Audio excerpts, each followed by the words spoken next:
Chapter 23. The chestnut tree was almost empty. A ray of sunlight slanting through a window fell on dusty tabletops. It was the lonely hour of 15. A tinny music trickled from the telescreens. Winston sat in his usual corner, gazing into an empty glass. Now and again, he glanced up at a vast face which eyed him from the opposite wall. "Big Brother is watching you," the caption said. Unbidden, a waiter came and filled his glass up with Victory gin, shaking into it a few drops from another bottle with a quill through the cork. It was saccharin flavored with cloves, the speciality of the café. Winston was listening to the telescreen. At present only music was coming out of it, but there was a possibility that at any moment there might be a special bulletin from the Ministry of Peace. The news from the African front was disquieting in the extreme. On and off, he had been worrying about it all day. A Eurasian army, Oceania was at war with Eurasia. Oceania had always been at war with Eurasia, was moving southward at terrifying speed. The midday bulletin had not mentioned any definite area, but it was probable that already the mouth of the Congo was a battlefield. Brazzaville and Leopoldville were in danger. One did not have to look at the map to see what it meant. It was not merely a question of losing Central Africa. For the first time in the whole war, the territory of Oceania itself was menaced. A violent emotion, not fear exactly, but a sort of undifferentiated excitement, flared up in him, then faded again. He stopped thinking about the war. In these days he could never fix his mind on any one subject for more than a few moments at a time. He picked up his glass and drained it at a gulp. As always, the gin made him shudder and even retch slightly. The stuff was horrible. The cloves and saccharin, themselves disgusting enough in their sickly way, could not disguise the flat, oily smell. And what was worst of all was that the smell of gin, which dwelt with him night and day, was inextricably mixed up in his mind with the smell of those. He never named them, even in his thoughts, and so far as it was possible he never visualized them. They were something that he was half aware of, hovering close to his face, a smell that clung to his nostrils. As the gin rose in him, he belched through purple lips. He had grown fatter since they released him, and had regained his old color. Indeed, more than regained it. His features had thickened. The skin on nose and cheekbones was coarsely red. Even the bald scalp was too deep a pink. A waiter, again unbidden, brought the chessboard and the current issue of the Times, with the page turned down at the chess problem. Then, seeing that Winston's glass was empty, he brought the gin bottle and filled it. There was no need to give orders. They knew his habits. The chessboard was always waiting for him. His corner table was always reserved. Even when the place was full, he had it to himself, since nobody cared to be seen sitting too close to him. He never even bothered to count his drinks. At irregular intervals, they presented him with a dirty slip of paper which they said was the bill. But he had the impression that they always undercharged him. It would have made no difference if it had been the other way about. He had always plenty of money nowadays. He even had a job, a sinecure, more highly paid than his old job had been. The music from the telescreen stopped, and a voice took over. Winston raised his head to listen. No bulletins from the front, however. It was merely a brief announcement from the Ministry of Plenty. In the preceding quarter, it appeared, the 10th three-year plan's quota for bootlaces had been overfulfilled by 98%. He examined the chess problem and set out the pieces. It was a tricky ending, involving a couple of knights. White to play and mate in 2 moves. Winston looked up at the portrait of Big Brother. White always mates, he thought, with a sort of cloudy mysticism. Always, without exception, it is so arranged. In no chess problem since the beginning of the world has black ever won. Did it not symbolize the eternal, unvarying triumph of good over evil? The huge face gazed back at him, full of calm power. White always mates. The voice from the telescreen paused and added in a different and much graver tone, "You are warned to stand by for an important announcement at 15:30. 15:30. This is news of the highest importance. Take care not to miss it. 15:30. The tinkling music struck up again. Winston's heart stirred. That was the bulletin from the front. Instinct told him that it was bad news that was coming. All day, with little spurts of excitement, the thought of a smashing defeat in Africa had been in and out of his mind. He seemed actually to see the Eurasian army swarming across the never-broken frontier and pouring down into the tip of Africa like a column of ants. Why had it not been possible to outflank them in some way? The outline of the West African coast stood out vividly in his mind. He picked up the white knight and moved it across the board. There was the proper spot. Even while he saw the black horde racing southward, he saw another force, mysteriously assembled, suddenly planted in their rear, cutting their communications by land and sea. He felt that by willing it, he was bringing that other force into existence. But it was necessary to act quickly. If they could get control of the whole of Africa, if they had airfields and submarine bases at the Cape, it would cut Oceania in two. It might mean anything: defeat, breakdown, the redivision of the world, the destruction of the party. He drew a deep breath. An extraordinary medley of feeling. But it was not a medley, exactly. Rather, it was successive layers of feeling, in which one could not say which layer was undermost, struggled inside him. The spasm passed. He put the white knight back in its place, but for the moment he could not settle down to serious study of the chess problem. His thoughts wandered again. Almost unconsciously, he traced with his finger in the dust on the table. "They can't get inside you," she had said, "but they could get inside you." "What happens to you here is forever," O'Brien had said. That was a true word. There were things, your own acts, from which you could never recover. Something was killed in your breast, burnt out, cauterized out. He had seen her. He had even spoken to her. There was no danger in it. He knew as though instinctively that they now took almost no interest in his doings. He could have arranged to meet her a second time if either of them had wanted to. Actually, it was by chance that they had met. It was in the park, on a vile, biting day in March, when the earth was like iron and all the grass seemed dead, and there was not a bud anywhere except a few crocuses which had pushed themselves up to be dismembered by the wind. He was hurrying along with frozen hands and watering eyes when he saw her not 10 meters away from him. It struck him at once that she had changed in some ill-defined way. They almost passed one another without a sign. Then he turned and followed her, not very eagerly. He knew that there was no danger. Nobody would take any interest in him. She did not speak. She walked obliquely away across the grass as though trying to get rid of him, then seemed to resign herself to having him at her side. Presently, they were in among a clump of ragged leafless shrubs, useless either for concealment or as protection from the wind. They halted. It was vilely cold. The wind whistled through the twigs and fretted the occasional dirty-looking crocuses. He put his arm round her waist. There was no telescreen, but there must be hidden microphones. Besides, they could be seen. It did not matter. Nothing mattered. They could have lain down on the ground and done that if they had wanted to. His flesh froze with horror at the thought of it. She made no response whatever to the clasp of his arm. She did not even try to disengage herself.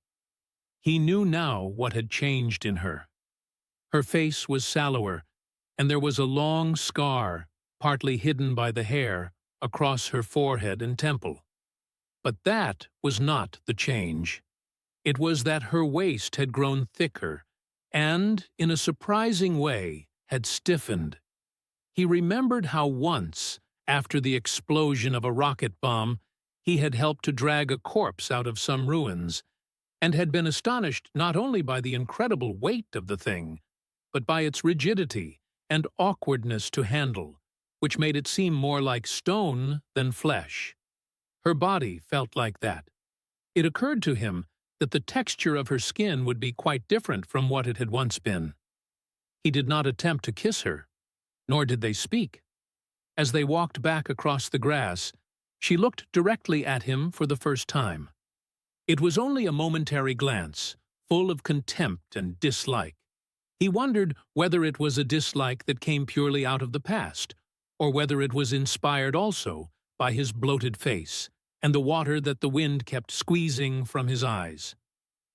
They sat down on 2 iron chairs, side by side but not too close together. He saw that she was about to speak. She moved her clumsy shoe a few centimeters and deliberately crushed a twig. Her feet seemed to have grown broader, he noticed. "I betrayed you," she said baldly. "I betrayed you," he said. She gave him another quick look of dislike. "Sometimes," she said, "they threaten you with something you can't stand up to, can't even think about. And then you say, 'Don't do it to me, do it to somebody else, do it to so-and-so.'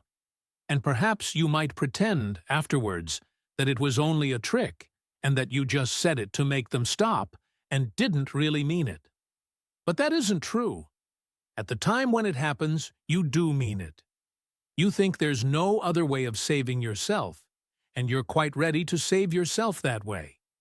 You want it to happen to the other person. You don't give a damn what they suffer.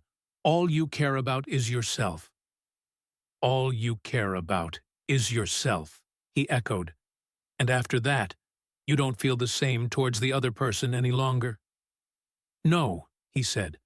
"You don't feel the same." There did not seem to be anything more to say. The wind plastered their thin overalls against their bodies. Almost at once it became embarrassing to sit there in silence. Besides, it was too cold to keep still. She said something about catching her tube and stood up to go. "We must meet again," he said.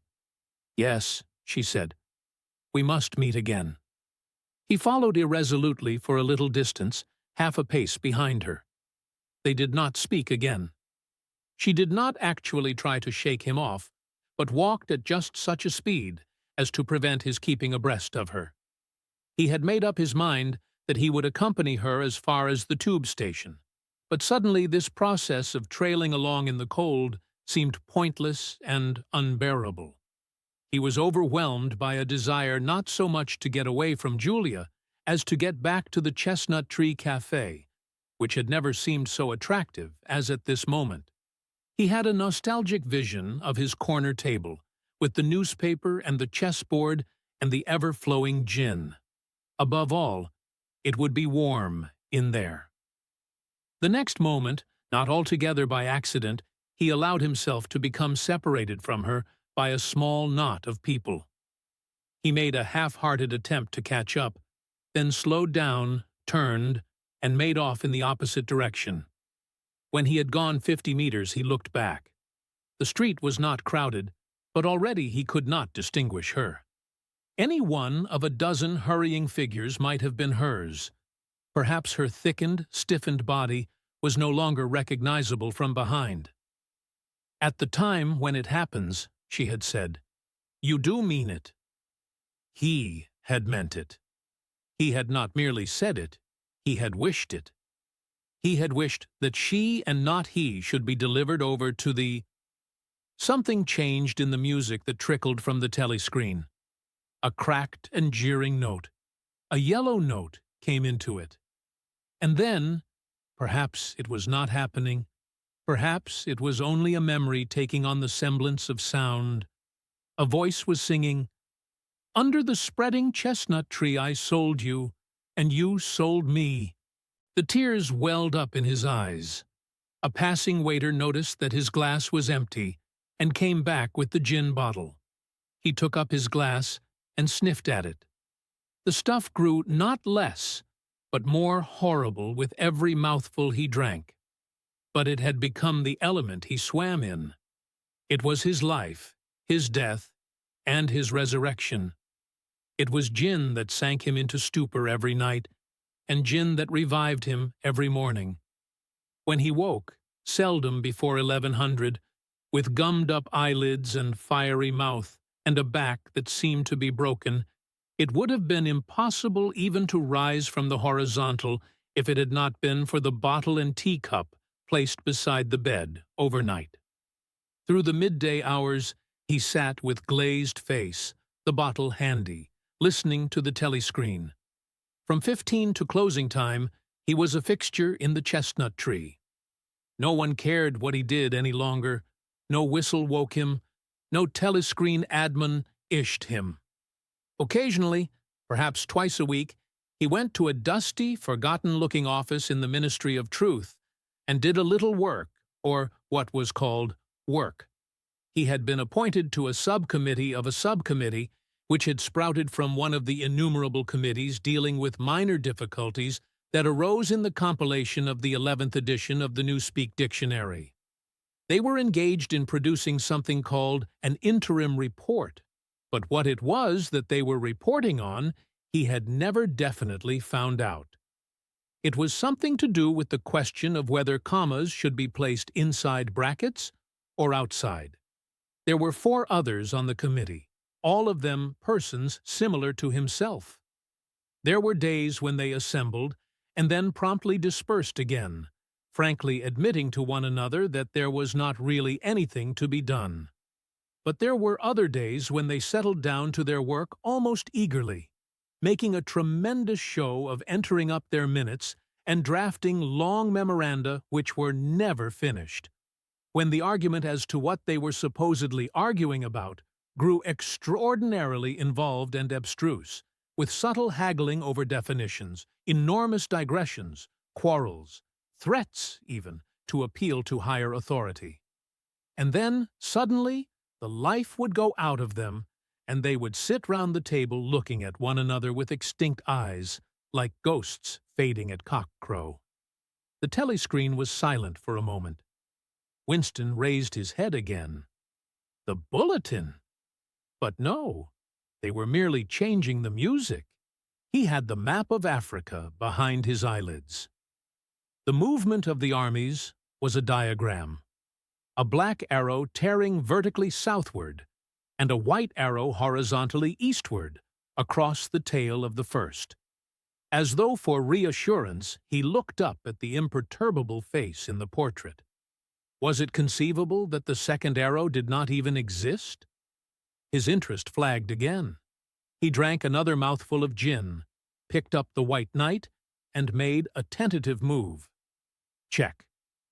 But it was evidently not the right move because, uncalled, a memory floated into his mind.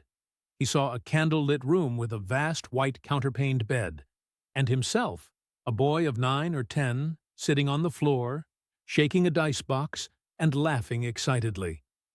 His mother was sitting opposite him and also laughing. It must have been about a month before she disappeared.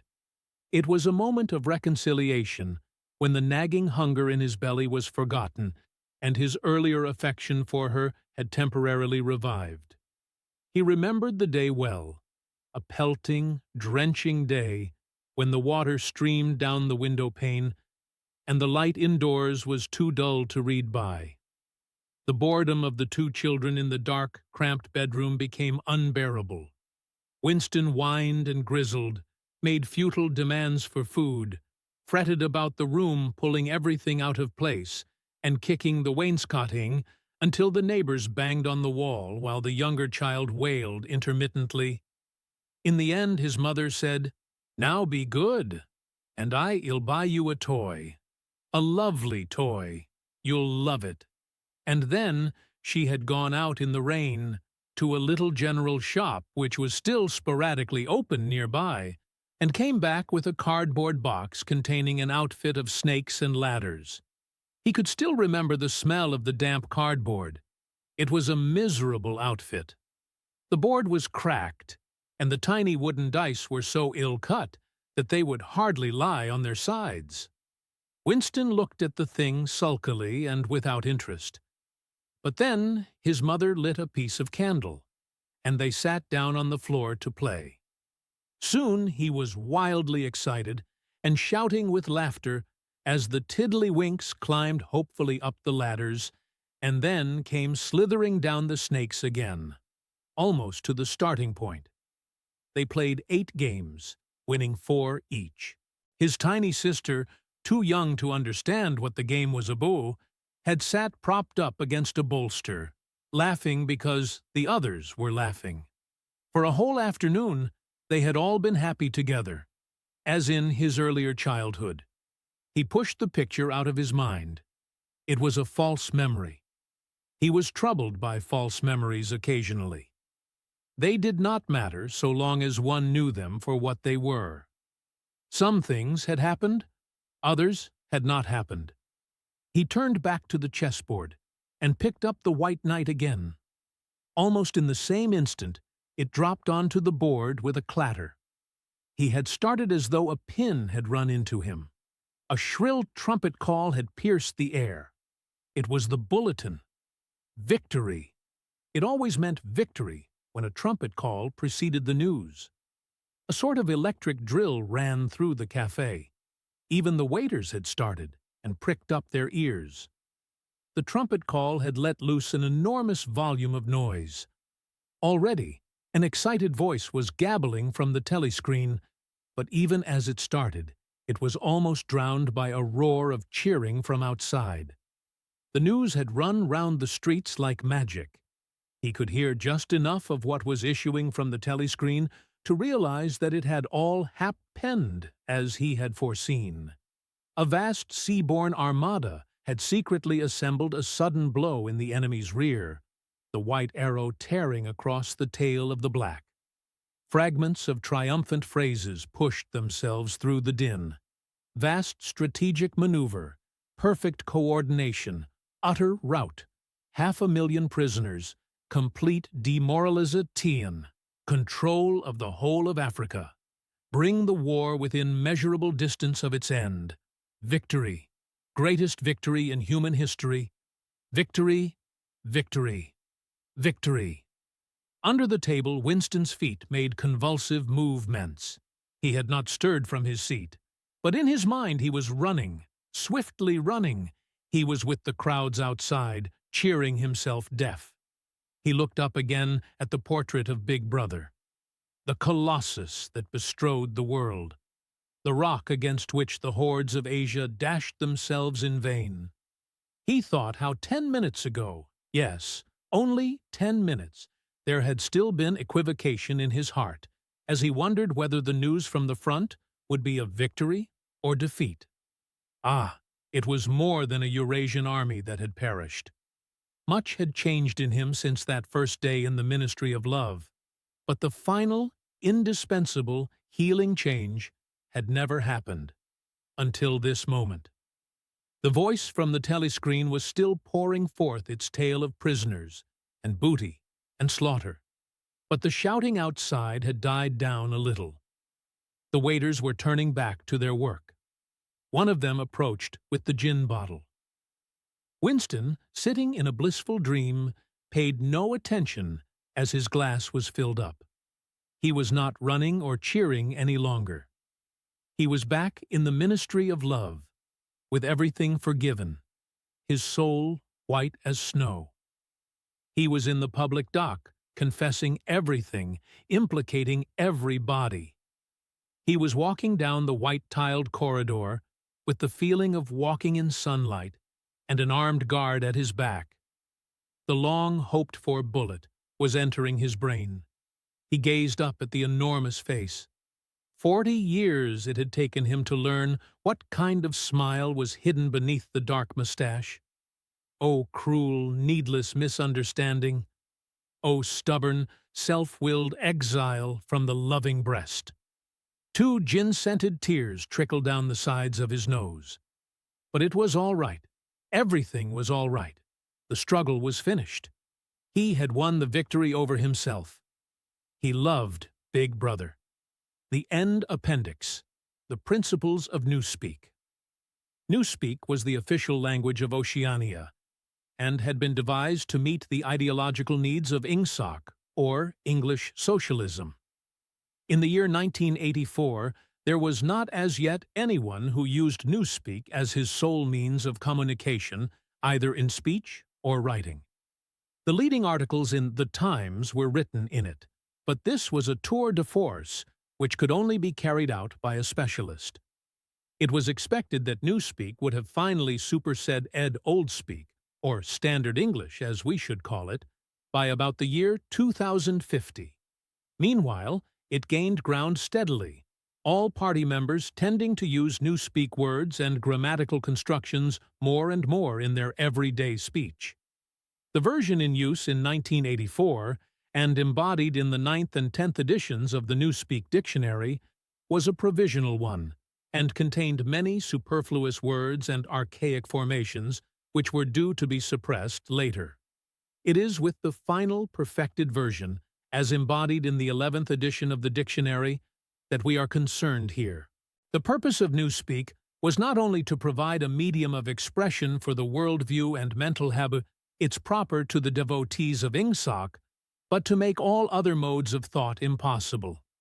It was intended that when Newspeak had been adopted once and for all and Oldspeak forgotten, a heretical thought, that is, a thought diverging from the principles of Ingsoc, should be literally unthinkable, at least so far as thought is dependent on words.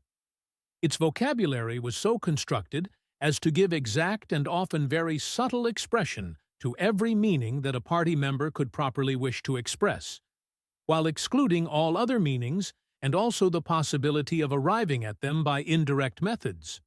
This was done partly by the invention of new words, but chiefly by eliminating undesirable words and by stripping such words as remained of unorthodox meanings, and so far as possible of all second-ary meanings whatever. To give a single example, the word free still existed in Newspeak, but it could only be used in such statements as "this dog is free from lice" or "this field is free from weeds." It could not be used in its old sense of politically free or intellectually free, since political and intellectual freedom no longer existed even as concepts, and were therefore of necessity nameless. Quite apart from the suppression of definitely heretical words, reduction of vocabulary was regarded as an end in itself, and no word that could be dispensed with was allowed to survive. Newspeak was designed not to extend, but to diminish the range of thought, and this purpose was indirectly assisted by cutting the choice of words down to a minimum. Newspeak was founded on the English language as we now know it, though many Newspeak sentences, even when not containing newly created words, would be barely intelligible to an English speaker of our own day. Newspeak words were divided into 3 distinct classes, known as the A vocabulary, the B vocabulary, also called compound words, and the C vocabulary. It will be simpler to discuss each class separately, but the grammatical peculiarities of the language can be dealt with in the section devoted to the A vocabulary, since the same rules held good for all 3 categories. The A vocabulary. The A vocabulary consisted of the words needed for the business of everyday life, for such things as eating, drinking, working, putting on one's clothes, going up and down stairs, riding in vehicles, gardening, cooking, and the like. It was composed almost entirely of words that we already possess, words like hit, run, dog, tree, sugar, house, field. But in comparison with the present-day English vocabulary, their number was extremely small, while their meanings were far more rigidly defined. All ambiguities and shades of meaning had been purged out of them. So far as it could be achieved, A newspeak word of this class was simply a staccato sound expressing one clearly understood concept. It would have been quite impossible to use the A vocabulary for literary purposes or for political or philosophical discussion. It was intended only to express simple, purposive thoughts, usually involving concrete objects or physical actions. The grammar of newspeak had two outstanding peculiarities. The first of these was an almost complete interchangeability between different parts of speech. Any word in the language, in principle, this applied even to very abstract words such as if or when, could be used either as verb, noun, adjective, or adverb. Between the verb and the noun form, when they were of the same root, there was never any variation, this rule of itself involving the destruction of many archaic forms. The word thought, for example, did not exist in newspeak. Its place was taken by think, which did duty for both noun and verb. No etymological principle was followed here. In some cases, it was the original noun that was chosen for retention. In other cases, the verb. Even where a noun and verb of kindred meaning were not etymologically connected, one or other of them was frequently suppressed. There was, for example, no such word as cut, its meaning being sufficiently cove-arid by the noun-verb knife. Adjectives were formed by adding the suffix full to the noun-verb, and adverbs by adding wise. Thus, for example, speedful meant rapid, and speedwise meant quickly. Certain of our present-day adjectives, such as good, strong, big, black, soft, were retained, but their total number was very small. There was little need for them, since almost any adjectival meaning could be arrived at by adding full to a noun verb. None of the now existing adverbs was retained, except for a very few already ending in wise. The wise termination was invariable. The word well, for example, was replaced by goodwise. In addition, any word, this again applied in principle to every word in the language, could be negatived by adding the affix un, or could be strengthened by the affix plus, or, for still greater emphasis, double plus. Thus, for example, uncold meant warm, while plus cold and double plus cold meant, respectively, very cold and superlatively cold. It was also possible, as in present-day English, to modify the meaning of almost any word by prepositional affixes such as ante, or in post, up, down, etc. By such methods, it was found possible to bring about an enormous diminution of vocabulary. Given, for instance, the word good, there was no need for such a word as bad, since the required meaning was equally well, indeed, better, expressed by ungood. All that was necessary, in any case where two words formed a natural pair of opposites, was to decide which of them to suppress. Dark, for example, could be replaced by unlight, or light by undark, according to preference. The second distinguishing mark of newspeak grammar was its regularity. Subject to a few exceptions, which are mentioned below, all inflections followed the same rules. Thus, in all verbs, the preterite and the past participle were the same, and ended in ed.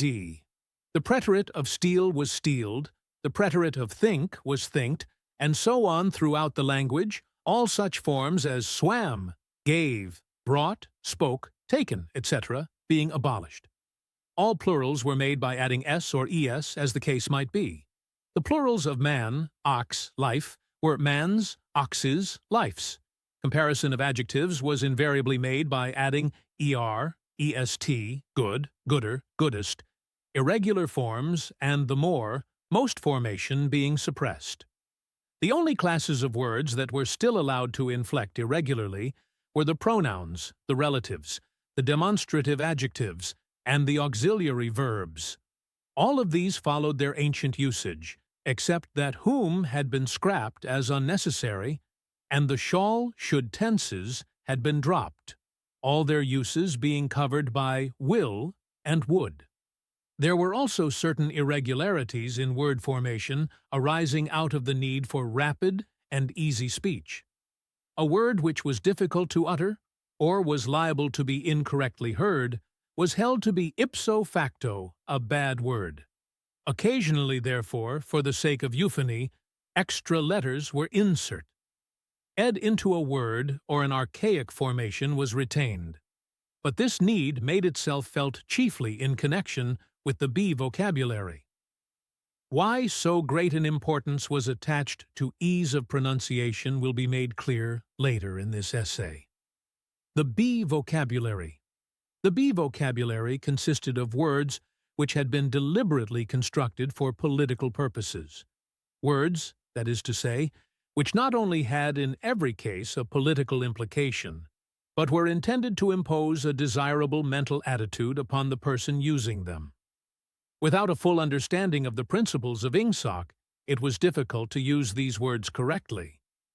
In some cases, they could be translated into Old Speak, or even into words taken from the A vocabulary, but this usually demanded a long paraphrase and always involved the loss of certain overtones. The B words were a sort of verbal shorthand, often packing whole ranges of ideas into a few syllables, and at the same time more accurate and forcible than ordinary language. The B words were in all cases compound words.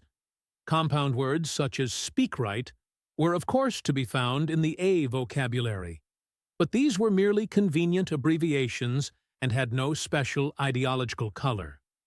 They consisted of two or more words, or portions of words, welded together in an easily pronounceable form. The resulting amalgam was always a noun verb and inflected according to the ordinary rules. To take a single example, the word good think, meaning, very roughly, orthodoxy, or, if one chose to regard it as a verb, to think in an orthodox manner. This inflected as follows: noun verb, good, think, past tense and past participle, good thinked, present participle, good thinking, adjective, good thinkful, adverb, good think wise, verbal noun, good thinker. The B words were not constructed on any etymological plan. The words of which they were made up could be any parts of speech, and could be placed in any order, and mutilated in any way which made them easy to pronounce while indicating their derivation.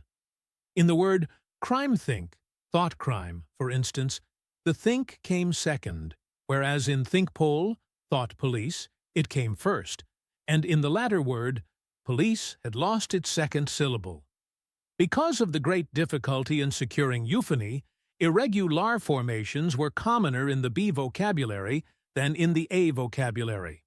For example, the adjective forms of mini-true, mini-pax, and mini-love were, respectively, mini-truthful, mini-peaceful, and mini-lovely, simply because truthful, paxful, and loveful were slightly awkward to pronounce. In principle, however, all B words could inflect, and all inflected in exactly the same way. Some of the B words had highly pseudolized meanings, barely intelligible to anyone who had not mastered the language as a whole. Consider, for example, such a typical sentence from a Times leading article as Old Thinkers Unbelly Feel Ingsoc. The shortest rendering that one could make of this in Old Speak would be, those whose ideas were formed before the Revolution cannot have a full emotional understanding of the principles of English socialism. But this is not an adequate translation. To begin with, in order to grasp the full meaning of the Newspeak sentence quoted above, one would have to have a clear idea of what is meant by Ingsoc, and, in addition, only a person thoroughly grounded in Ingsoc could appreciate the full force of the word belly feel, which implied a blind, enthusiastic acceptance difficult to imagine today, or of the word old think, which was inextricably mixed up with the idea of wickedness and decadence. But the special function of certain Newspeak words, of which old think was one, was not so much to express meanings as to destroy them.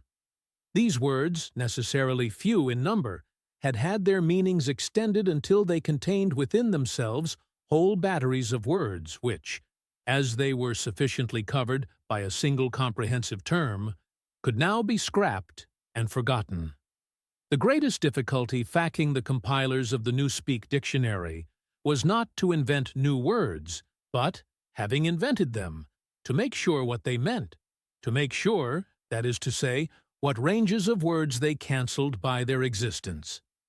As we have already seen in the case of the word free, words which had once borne a heretical meaning were sometimes retained for the sake of convenience, but only with the undesirable meanings purged out of them. Countless other words such as honor, justice, morality, internationalism, democracy, science, and religion had simply ceased to exist. A few blanket words covered them, and, in covering them, abolished them.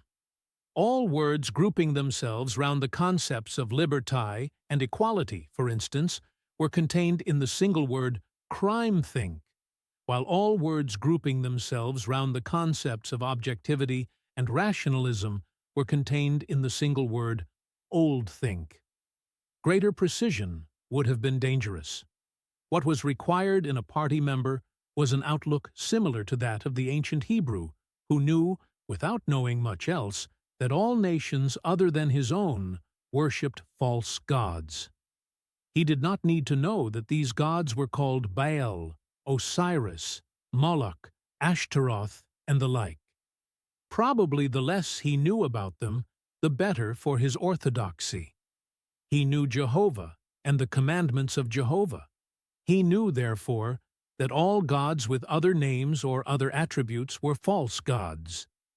In somewhat the same way, the party member knew what constituted right conduct, and in exceedingly vague, generalized terms, he knew what kinds of departure from it were possible. His sexual life, for example, was entirely regulated by the two Newspeak words sex crime, sexual immorality, and good sex, chastity. Sex crime covered all sexual misdeeds, whatever. It covered fornication, adultery, homosexuality, and other perversions, and, in addition, normal intercourse practiced for its own sake. There was no need to enumerate them separately, since they were all equally culpable, and, in principle, all punishable by death. In the C vocabulary, which consisted of scientific and technical words, it might be necessary to give specialized names to certain sexual aberrations, but the ordinary citizen had no need of them. He knew what was meant by good sex, that is to say, normal intercourse between man and wife, for the sole purpose of begetting children, and without physical pleasure on the part of the woman.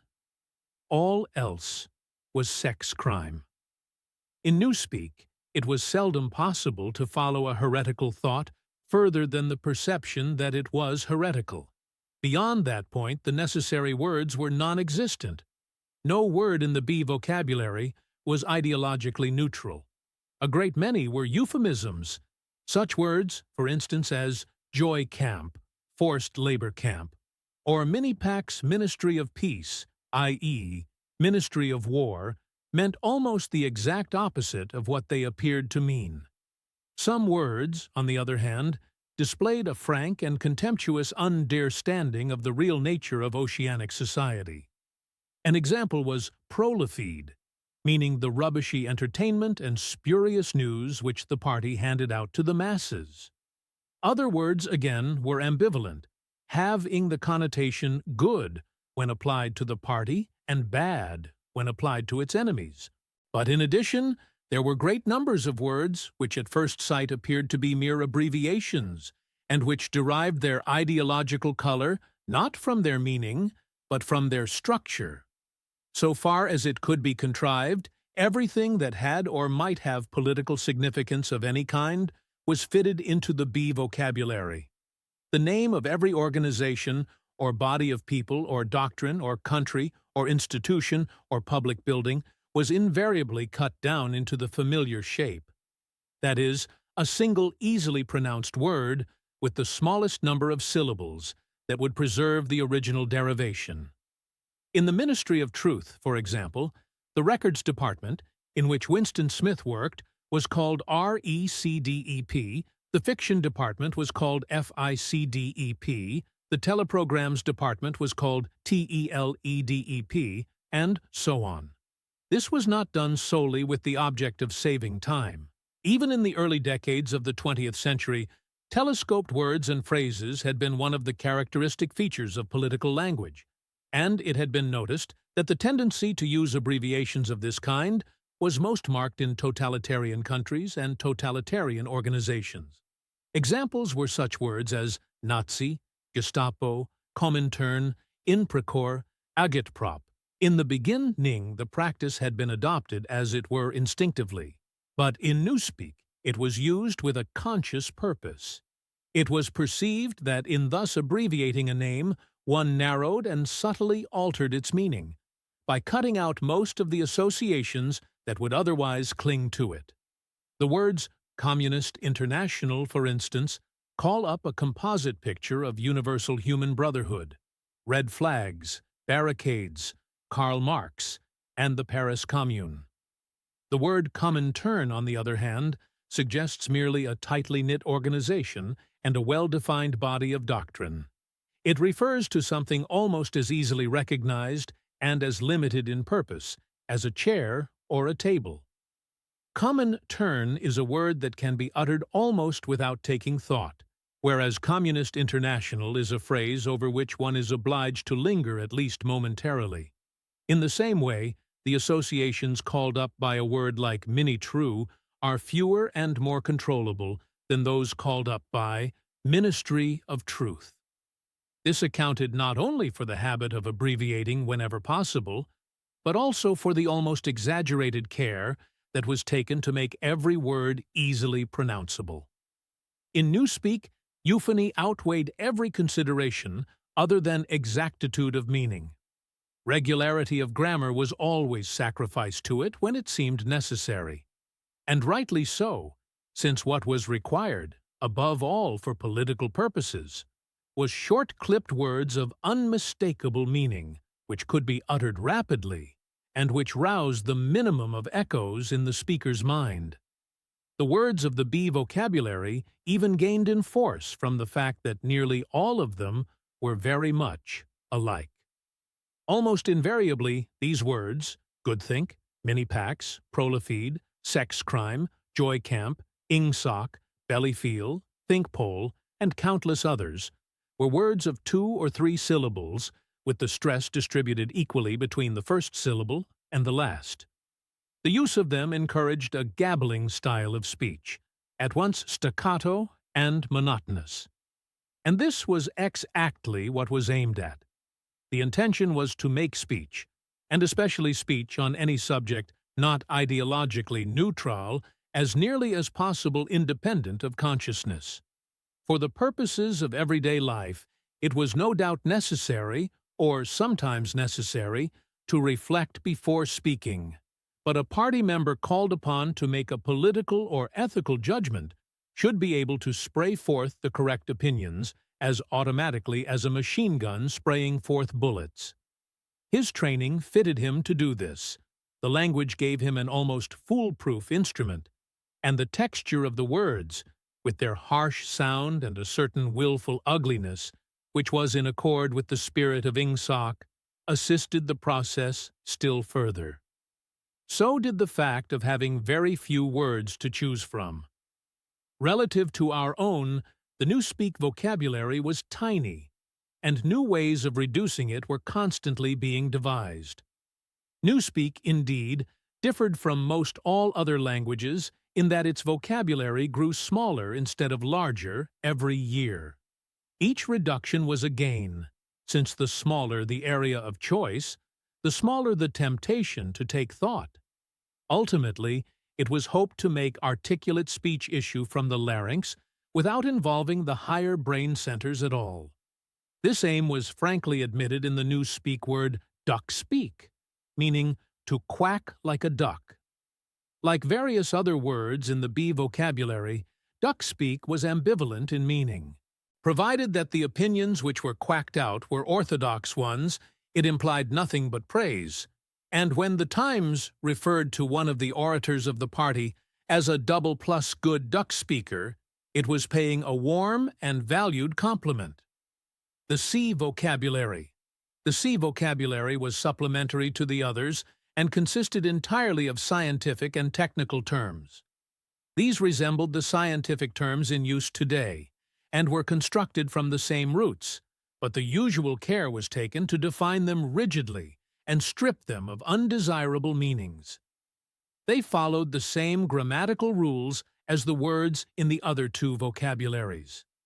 Very few of the C words had any currency, either in everyday speech or in political speech. Any scientific worker or technician could find all the words he needed in the list devoted to his own speciality, but he seldom had more than a smattering of the words occurring in the other lists. Only a very few words were common to all lists, and there was no vocabulary expressing the function of science as a habit of mind or a method of thought, irrespective of its particular branches. There was, indeed, no word for science, any meaning that it could possibly bear being already sufficiently covered by the word ingsoc. From the foregoing account it will be seen that in New Speak the expression of unorthodox opinions, above a very low level, was well nigh impossible. It was, of course, possible to utter heresies of a very crude kind, a species of blasphemy. It would have been possible, for example, to say, "Big Brother is ungood." But this statement, which to an orthodox ear merely conveyed a self-evident absurdity, could not have been sustained by reasoned argument, because the necessary words were not available. Ideas inimical to ingsoc could only be entertained in a vague, wordless form, and could only be named in very broad terms which lumped together and condemned whole groups of heresies without defining them in doing so. One could, in fact, only use Newspeak for unorthodox purposes by illegitimately translating some of the words back into Old Speak. For example, "all mans are equal" was a possible Newspeak sentence, but only in the same sense in which "all men are red-haired" is a possible Old Speak sentence. It did not contain a grammatical error, but it expressed a palpable untruth, i.e., that all men are of equal size, weight, or strength. The concept of political equality no longer existed, and this secondary meaning had accordingly been purged out of the word equal. In 1984, when Old Speak was still the normal means of communication, the danger theoretically existed that in using Newspeak words, one might remember their original meanings.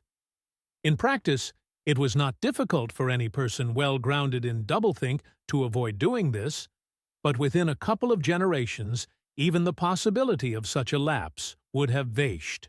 A person growing up with Newspeak as his sole language would no more know that equal had once had the secondary meaning of politically equal, or that free had once meant intellectually free, than, for instance, a person who had never heard of chess would be aware of the secondary meanings attaching to queen and rook. There would be many crimes and errors which it would be beyond his power to commit, simply because they were nameless and therefore unimaginable. And it was to be foreseen that with the passage of time, the distinguishing characteristics of Newspeak would become more and more pronounced, its words growing fewer and fewer, their meanings more and more rigid, and the chance of putting them to improper uses always diminishing. When Old Speak had been once and for all superseded, the last link with the past would have been severed. History had already been rewritten, but fragments of the literature of the past survived here and there, imperfectly censored, and so long as one retained one's knowledge of Old Speak, it was possible to read them. In the future, such fragments, even if they chanced to survive, would be unintelligible and untranslatable. It was impossible to translate any passage of Old Speak into Newspeak, unless it either referred to some technical process or some very simple everyday action, or was already orthodox, good thinkful would be the Newspeak expression, in tendency. In practice, this meant that no book written before approximately 1960 could be translated as a whole. Pre-revolutionary literature could only be subjected to ideological translation, that is, alteration in sense as well as language. Take, for example, the well-known passage from the Declaration of Independence. We hold these truths to be self-evident, that all men are created equal, that they are endowed by their Creator with certain inalienable rights, that among these are life, liberty, and the pursuit of happiness, that to secure these rights, governments are instituted among men, deriving their powers from the consent of the governed, that whenever any form of government becomes destructive of those ends, it is the right of the people to alter or abolish it and to institute new government. It would have been quite impossible to render this into newspeak while keeping to the sense of the original. The nearest one could come to doing so would be to swallow the whole passage up in the single word, crime think.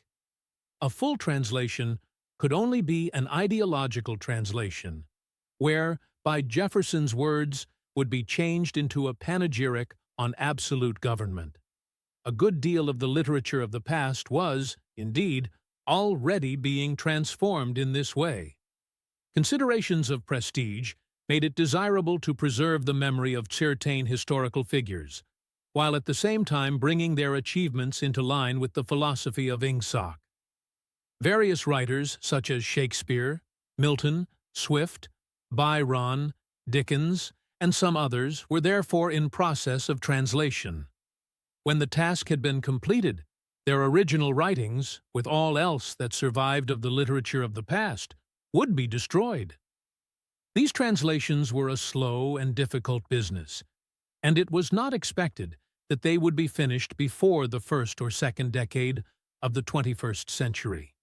There were also large quantities of merely utilitarian literature, indispensable technical manuals and the like, that had to be treated in the same way. It was chiefly in order to allow time for the preliminary work of translation that the final adoption of newspeak had been fixed for so late a date as 2050.